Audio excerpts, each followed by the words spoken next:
Hello to story time, we're glad to see you're here. Hello to story time, we're glad to see you're here.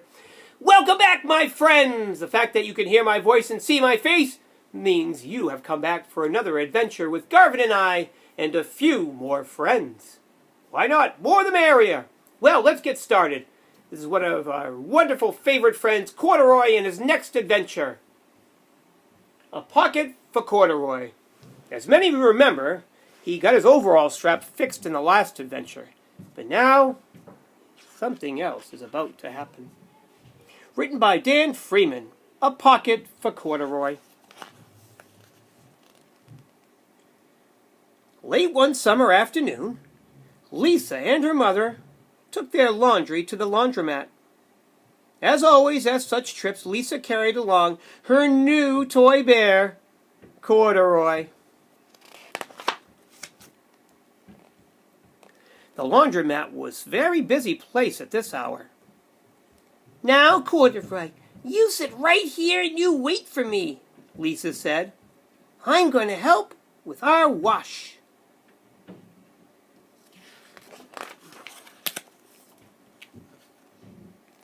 Corduroy waited patiently. Then suddenly he perked up his ears. Lisa's mother was saying, "Be sure to take everything out of your pockets, Lisa dear. You don't want your precious things to get all wet and soapy."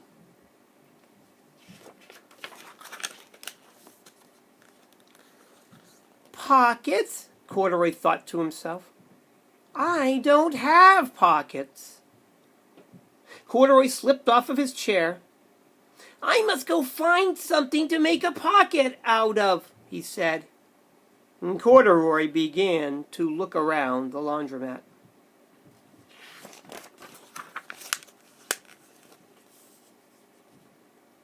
First he came to a pile of fancy towels, and then washcloths.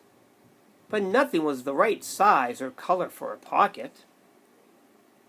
Then he saw a huge stack of colorful clothes in the laundry bag.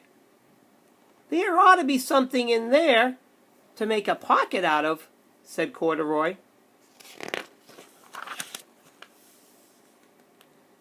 Without hesitating, he climbed inside the bag, which was filled with pieces of wet laundry. The dampness didn't bother Corduroy at one bit. "Wow, this must be a cave," he said, sighing happily. "I've always wanted to live in a dark, cool cave." When the time came for Lisa to fetch her bear, he was gone. "Oh, Mommy!" she exclaimed. "Corduroy isn't here where I left him."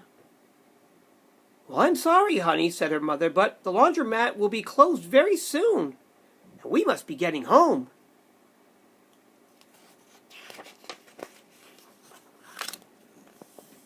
Lisa was reluctant to leave without Corduroy, but her mother insisted.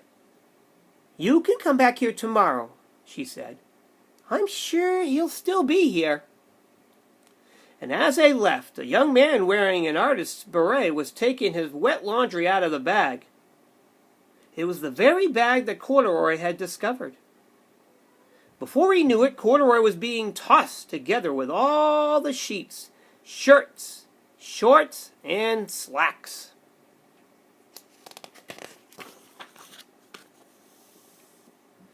But just as the artist was shutting the glass door, Corduroy tumbled out onto the floor. "Oh, hey, how in the thunder did that bear ever get mixed up with all my things?" the artist wondered. Poor Corduroy, he was damp and wet all over.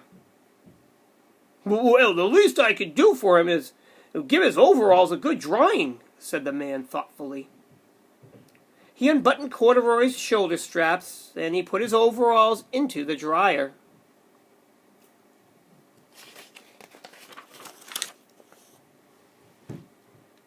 Corduroy grew very dizzy as he watched the clothes spinning around and around and around. But the artist became inspired.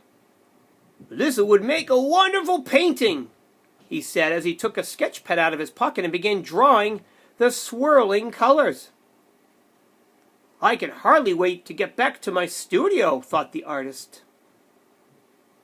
Finally, the dryer stopped whirling, and the man, he gathered up all of the clothes.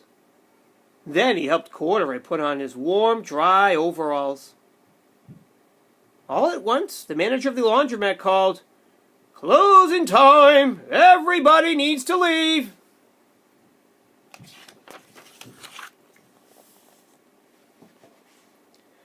Corduroy was gently placed on top of the washing machine. "I wonder who that bear belongs to," said the artist as he was leaving. "Seems to me he should have his own name someplace. He's too fine a fellow to be lost." As soon as the lights were turned off, Corduroy began to search again. He was surprised to see something white glowing in the dark. "Maybe it's snow," he said excitedly. "I've always wanted to play in snow."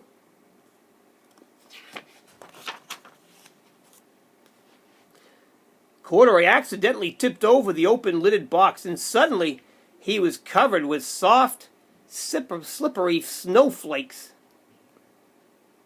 Gradually, Corduroy began to flip and slide. "Whoa, whoa, whoa, wow, what fun!" he said with a smile.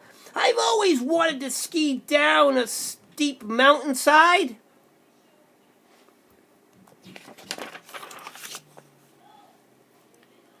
He landed paws first in an empty laundry basket. "This must be a cage," he said, peeking through the bars.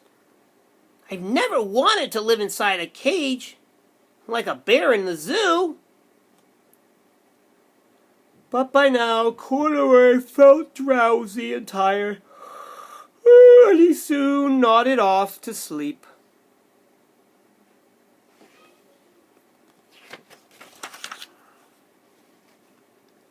Next morning, when the manager came to open the door of the laundromat, there was Lisa waiting. "Excuse me, I left something here yesterday," she explained. "May I look around?" "Well, certainly," said the manager. "My customers are always leaving things." Lisa was searching under the chairs and the back of the washing machines when she heard the manager call out, "So, is this what you're looking for, señorita?"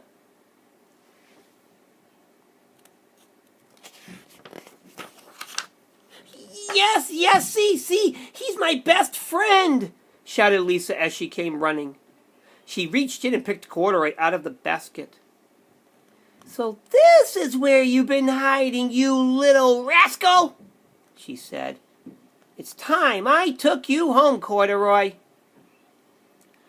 Lisa thanked the manager and ran out the door and down the street, holding Corduroy tightly in her arms.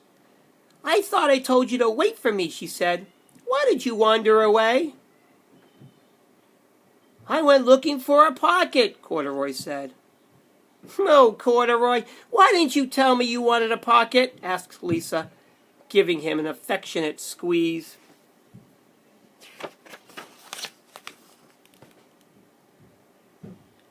That very morning, Lisa sewed a pocket on Corduroy's overalls.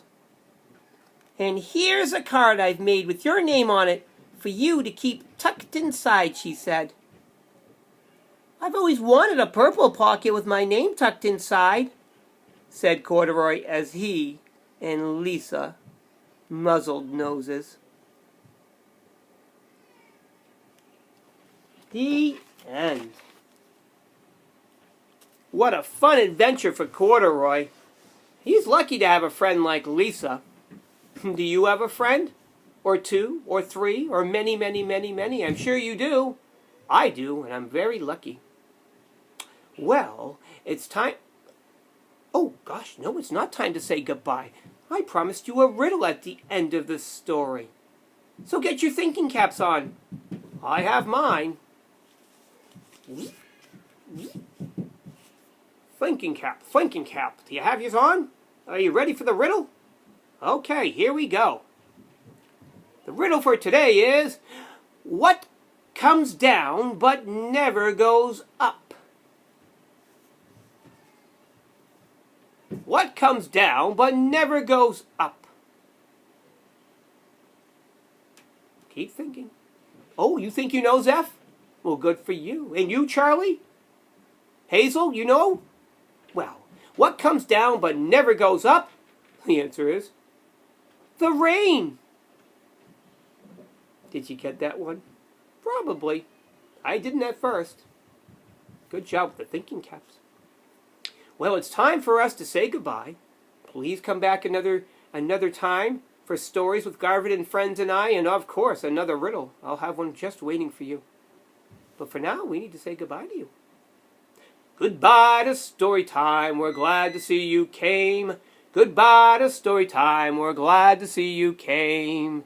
Take care of yourselves, and we'll see you real soon.